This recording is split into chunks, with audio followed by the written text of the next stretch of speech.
សួស្តីអ្នកទាំងអស់គ្នាថ្ងៃនេះខ្ញុំបាទសូមណែនាំពីទីតាំងរបស់ City Fresh Shop ដែលមានសាខាមួយនៅពេញវត្តបឹងស្នោតោះចាប់ដល់ទីតាំងរបស់ហាងយើងនៅខាងណាដែរចាំទៅជាមួយខ្ញុំទាំងអស់គ្នា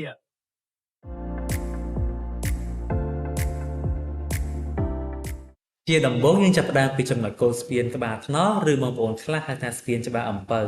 បន្ទាប់ពីយើងឆ្លងផុតស្ពានយើងនឹងឃើញផ្សារច្បារអំពៅនៅខាងឆ្វេងដៃរបស់យើងរួចយើងបន្តដំណើរទៅត្រង់ទៀត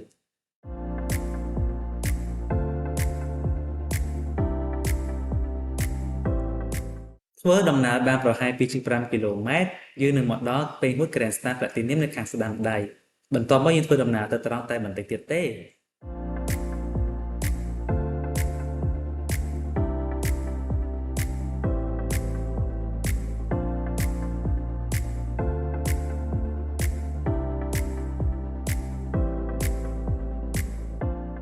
បានចម្ងាយប្រហែល 300 ម៉ែត្រយើងបត់ស្ដាំចូលតាមផ្លូវ Polaris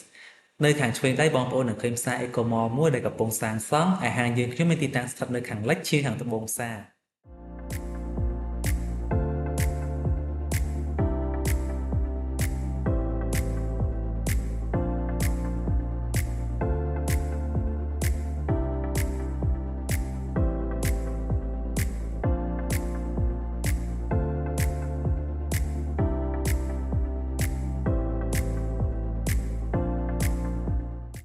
នេះជារូបភាពផ្ទាល់របស់ហាង Fresh Shop ពេញវត្តបឹងស្នោក្នុងហាងមានលក់គ្រឿងទេសបន្លែស្រស់ៗនិងទំនិញសម្រាប់ធ្វើម្ហូបជាច្រើនមុខតាមតម្រូវការស្ត្រីមេផ្ទះ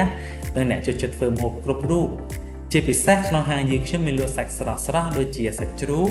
សាច់មាន់ពងមាន់និងប្រហិត CP ឆ្ងាញ់ដែលរក្សាទុកបានយ៉ាងត្រឹមត្រូវអនាម័យល្អនិងផលិតក្នុងរោងចក្រទំនើបដែលទទួលបានស្តង់ដារអន្តរជាតិនិងធានាដល់សុខភាពនិងសុវត្ថិភាពដល់អ្នកបរិភោគគ្រប់គ្នា